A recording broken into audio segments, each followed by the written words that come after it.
नए घर की दहलीज। नीलिमा की शादी को अभी सिर्फ 5 दिन ही हुए थे। वह एक शांत और समझदार लड़की थी, जिसने अपने मायके में कभी किसी से ऊंची आवाज में बात नहीं की थी। अब वह अपने ससुराल, एक पुराना लेकिन बड़ा हवेली नुमा घर में आई थी। ये घर शहर से थोड़ा दूर गांव के किनारे स्थित था। घर में कुल 5 लोग थे। सास शांता देवी, ससुर धर्मपाल जी, पति राहुल और राहुल का छोटा भाई निखिल। सब लोग अच्छे थे, लेकिन इस घर में कोई बात थी जो नीलिमा को शुरू से ही असहज लगती थी। दीवारों से झांकती पुरानी तस्वीरें, शाम को अचानक चुप हो जाता आंगन, और ऊपर वाला बंद कमरा, सब कुछ रहस्यमय। पहली रात की हलचल, शादी के चौथे दिन की रात। सब कुछ सामान्य था। रात के करीब 1 बजे नीलिमा की नींद अचानक खुल गई। उसने महसूस किया कि कोई सीढ़ियां चढ़ रहा है, धीरे धीरे। हर कदम पर लकड़ी की सीढ़ियां चिड़चिड़ा रही थीं। उसने राहुल को जगाया, लेकिन वह नींद में बड़बड़ाया और फिर करवट लेकर सो गया। नीलिमा ने दरवाजे की दरार से देखा। ऊपर के बंद कमरे का दरवाजा धीरे धीरे खुल रहा था और फिर अपने आप बंद हो गया।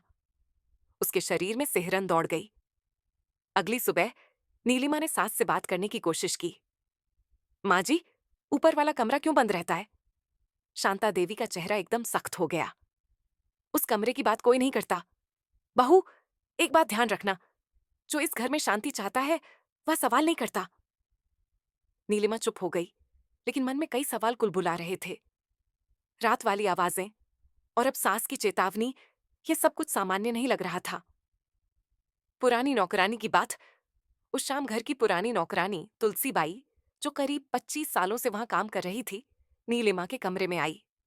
धीरे से बोली, बहू रानी, वो ऊपर वाला कमरा मत जाना।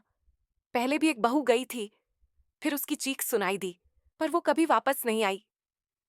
नीलिमा के हाथ से पानी का गिलास गिर गया। क्या मतलब? किस बहू की बात कर रही हो? छोटी मालकिन, यानी राहुल बाबू की बुआ की बहू। 12 साल पहले इसी घर में ब्याह कर आई थी। कुछ दिन बाद अचानक गायब हो गई। तब भी ऐसी ही आवाजें आने लगी थीं।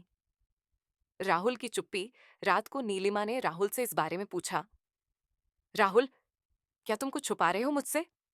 ऊपर उस कमरे में क्या है? राहुल चुप रहा। उसने सिर झुका लिया। मैं नहीं जानता बहू, मुझे बस इतना कहा गया था कि उस कमरे के पास मत जाना।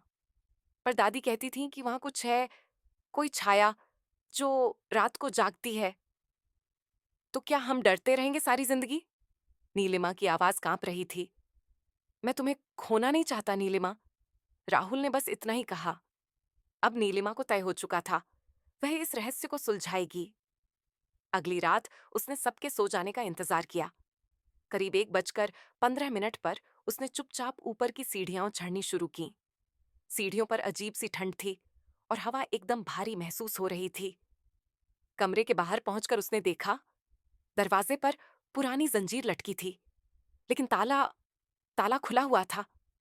उसने कांपते हाथों से दरवाजा खोला। कमरे में एक पुराना पलंग, एक टूटा हुआ आईना और दीवारों पर अजीब से चिन्ह बने थे, जैसे किसी ने खून से लिखे हों।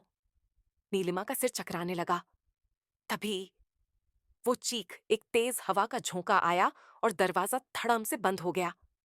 कमरे में घुप अंधेरा हो गया। नीलिमा ने मुड़ने की कोशिश की, पर उसकी आंखों के सामने अचानक एक चेहरा उभरा, जला हुआ, बिगड़ा हुआ, चीखता हुआ। मेरे साथ जो हुआ वैसा तेरे साथ भी होगा, वो आत्मा गुर्राई। और तभी नीलिमा के मुंह से एक जोरदार चीख निकली। हाँ आ! पूरे घर में उसकी चीख गूंज उठी। सबकी सच्चाई, नीलिमा बेहोश हो गई थी। सुबह जब घरवालों ने दरवाजा तोड़ा तो वह फर्श पर पड़ी थी, लेकिन कमरे की हर दीवार पर अब वही चेहरा बना था जिसे उसने देखा था। धर्मपाल जी ने सबको इकट्ठा किया और कहा, अब सच बताने का वक्त आ गया है। उन्होंने बताया कि 12 साल पहले घर की बहू शालिनी ससुराल के बंद माहौल से तंग आकर खुद को कमरे में बंद कर जला बैठी थी। लेकिन उसका अंत इतना भयानक था कि पुलिस तक नहीं बुलाई गई और कमरे को हमेशा के लिए बंद कर दिया गया। हम सब उसकी आत्मा के गुनहगार हैं और अब वो वापस आई है।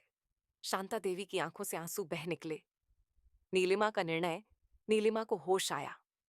उसने कुछ देर सबको देखा, फिर कहा, शालिनी, भाभी का गुनाह मैंने नहीं किया, लेकिन उसकी आत्मा तब तक भटकेगी जब तक उसे न्याय नहीं मिलेगा। उसने ठान लिया, वह पूरे गांव को सच बताएगी, पुलिस में रिपोर्ट करेगी और शालिनी की आत्मा को शांति दिलाएगी। घर वाले डर गए, लेकिन नीलिमा डरी नहीं। अंत नहीं, शुरुआत अगले दिन नीलिमा ने शालिनी की कहानी सोशल मीडिया और गांव की पंचायत तक पहुंचाई। कुछ हफ्तों में घर को शुद्ध किया गया, आत्मा की मुक्ति के लिए पूजा करवाई गई। कमरा अब खुला रहता है, एक स्मृति बनकर। और नीलिमा, वह अब इस परिवार की नहीं, पूरे गांव की सबसे बहादुर बहू कहलाती है। कभी कभी एक बहू की चीख सिर्फ डर नहीं, बदलाव की शुरुआत होती है।